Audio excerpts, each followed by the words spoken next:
हम आपको भिवानी की एक नई अपडेट देने जा रहे हैं, क्योंकि आपको पता है कि भिवानी की बात करें या हरियाणा की बात करें तो जो सरकार है, बीजेपी सरकार बनी थी तो उसको 100 दिन पूरे कंप्लीट हो चुके हैं। आखिर सरकार ने भिवानी के अंदर बात करें तो क्या क्या काम करवाए हैं और क्या क्या काम उन्होंने जो इलेक्शन से पहले वादे किए थे वो अभी तक काम पूरे हुए हैं या नहीं हुए, इन सभी बातों पर चर्चा करेंगे। हमारे साथ जुड़ चुके हैं कामरेड ओम प्रकाश जी, इनसे बातें करें आखिर किस प्रकार से जो भिवानी की लगातार जो समस्याएं बनी हुई है अब तक उनका समाधान नहीं हुआ है या हो गया है, इन सभी बातों पर चर्चा करें। जी सर, सबसे पहले हमारे चैनल पर आपका एक बार फिर से स्वागत है। धन्यवाद, आपका चैनल का स्वागत है। जी कामरेड जी, क्या कहें, देखिए 100 दिन सरकार के पूरे हो चुके हैं, लेकिन इलेक्शन से पहले जो यहाँ के विधायक है प्रेजेंट में, उन्होंने कहा था कि 80% काम पूरे हो चुके हैं, लेकिन 20% काम अभी होना बाकी है। वो सरकार हमारी दोबारा बनती है तो करेंगे, तो लेकिन अब तक काम हो पाए है या नहीं पाए, क्या कहना चाहेंगे?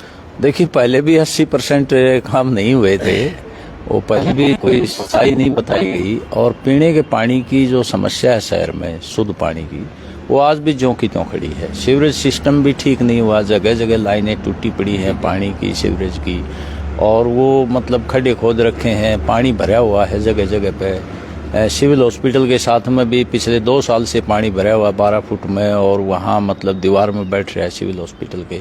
स्वच्छता के नाम पर जो अभियान चल रहा है वो भी कोई ध्यान नहीं दिया जा रहा है। मेडिकल शुरू नहीं हुआ अभी जब, और अस्पताल में भी वही हालत है। हज़ारों मरीज आते हैं, कम से कम भी 1000 और 2000 के बीच में। मशीनें नहीं है प्रॉपर, डॉक्टर नहीं है, दवाइयाँ प्रॉपर नहीं मिल रही हैं, भीड़ लगी रहती है, डॉक्टर बैठे नहीं रहते। तो सड़कें जैसे आपका सेक्टर 13 है, 23 है, और एक 23 है सेक्टर से इधर जो है ना महम रोड पाती, वो सड़क की बुरी हालत है। ये जो पालवासन रोड जाता है मेन जो सर्कुलर रोड से, इससे जो है ना वो बुरी हालत है। जगह जगह सड़कों पर खड्डे हो रहे हैं। बाहर की कॉलोनियों में सीवरेज की लाइनें नहीं गई हैं, पीने के पानी के लिए त्राई त्राई कर रहे हैं लोग। तो रोजगार की भी यही स्थिति है। कुछ लोग हटा दिए, पहले करे थे कौशल रोजगार निगम के लोगों को हम नहीं हटाएंगे।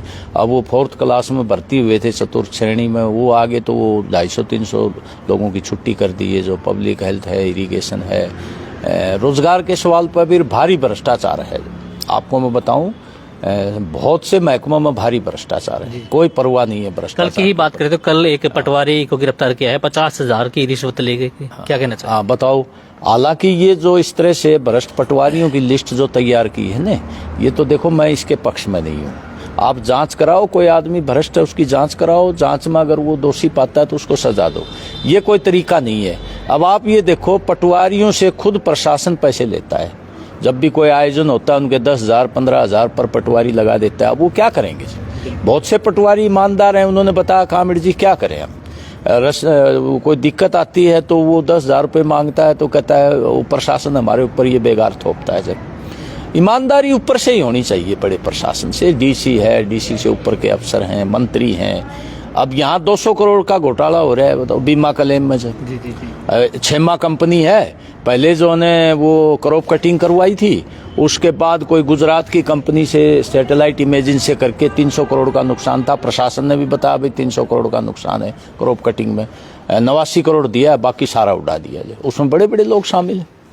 तो ये भ्रष्टाचार का तो ऊपर से नहीं होगा तब तक कर्मचारी को आप कह लो, कोई कर्मचारी तो मजबूर होता है जब। तो इसलिए जो है ना ये कानून व्यवस्था की स्थिति देख लो आप। अभी एक चोरी पहले हुई थी, 16 लाख रुपए जो है ना बाजार से करोड़ीमल मंदिर के पास एक दुकानदार के ले गए थे, आज तक पता नहीं लगा उसका। अभी घंटाघर पर 8 लाख रुपए की, 7 लाख रुपए की चोरी होगी जब, अभी लगे हुए हैं, कोई पता नहीं है जब। और जगह जगह जो है दूसरे लोगों के आम घरेलू चोरियां हो रही है। तो क्या मानते हैं, प्रशासन नाकाम हो रहा है या जो पुलिसकर्मी है वो नाकाम हो रहे, क्या मानते हैं? ऐसा है जी, एक दर्राहा बन गया है जब, मतलब रूटीन मान लिया कि भाई ये तो होगा। और कोई एक डर होता है ना जो प्रशासन का, चोरों पर भी डर होता है, पुलिस अधीक्षक का भी डर होता है, पुलिस प्रशासन को डर नहीं रहा। और इसी तरह से अब डीसी साहब दरबार लगा रहे हैं, ठीक है, अच्छी बात है, लोगों की समस्या सुन रहे हैं, हम उसको सकारात्मक मानते हैं। लेकिन उसके बाद फॉलोअप नहीं होता, महीनों महीनों निकल जाते हैं उस समस्या को। तो अधिकारी भी कोई दबाव नहीं मानते जब, तो ये एक डर्रा सा चल दिया। और रूटीन में जो है वो जैसे मोनोटोनस नहीं हो जाता है, भाई ये तो आती रहती हैं समस्याएं। संवेदनशीलता खत्म हो गई ऊपर से भी और प्रशासन से। ये संवेदनशीलता अगर हो तो क्या ये मानते हैं भिवानी का विकास किस प्रकार से होगा, क्या मानते हैं? देखो, भिवानी का विकास तो अब मतलब 10 साल पहले भी हमने देखा है जब, और अभी तीसरी टर्म शुरू होगी है जब, मुझे तो नहीं लगता कोई बेसिक परिवर्तन आएगा। जो वही डर्रा रहेगा, लोग खड़े हो जाए ना, जहां दबाव डाल दें वहां तो मजबूरी में इनको करना पड़ता है। जनता का दबाव नहीं होगा तो प्रशासन नहीं लेगा या सरकार भी नहीं लेगी। जन दबाव से ही कुछ समाधान निकल सकता है। देखिए, भिवानी के विधायक घनश्याम सराफ जी, कई जगह पर काफी समस्या है, जैसे सीवरेज की समस्या काफी जगह, कल पानी भी भर गया था स्कूल के अंदर भी बात करें या फिर घर के अंदर बात करें, गली की बात करें तो चारों तरफ पानी पानी नजर आ रहा था। कल जो सीवर की समस्या थी वो लाइन टूट गई थी, तो उसके बारे में देखिए, ना तो अब तक जो विधायक घनश्याम सराफ जी वो वहाँ पर पहुंचे और ना ही अधिकारी, तो क्या कहना चाहेंगे? देखो जी, घनश्याम की अपनी कार्य प्रणाली है, पिछले 15 साल की उनकी कार्य प्रणाली लोगों ने देखी है। किसी चीज पर वो दबाव नहीं डालते। ठीक है, एसपी को भी कह देंगे, डीसी को भी कह देंगे, लेकिन वो बात आगे फॉलोअप की है ना, वो लास्ट तक नहीं करते, खुद जाते भी नहीं है।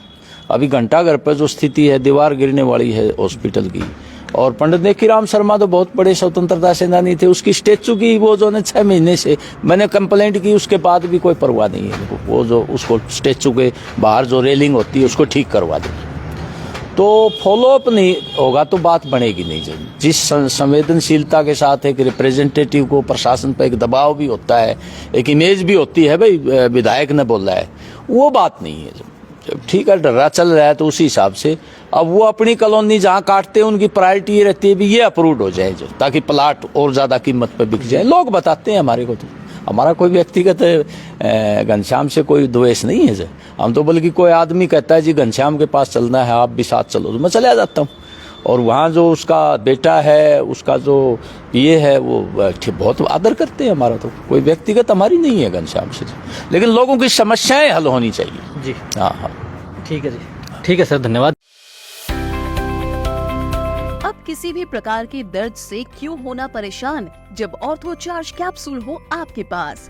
सभी प्रकार के दर्द में आयुर्वेदिक पद्धति पर आधारित रामबाण इलाज। कबीर औषधालय का ऑर्थो चार्ज ऑयल, कैप्सूल और सिरप आपको देता है तुरंत आराम। अनेक प्रकार के दर्द जैसे sciatica, spondylitis, rheumatic pain, arthritis, lumbar pain, सभी दर्द को दूर करने का रामबाण इलाज। 100% आयुर्वेदिक जड़ी बूटियों से बनाया गया ऑर्थो चार्ज कैप्सूल और ऑयल एक बार प्रयोग में अवश्य लाएं। अधिक जानकारी के लिए संपर्क करें।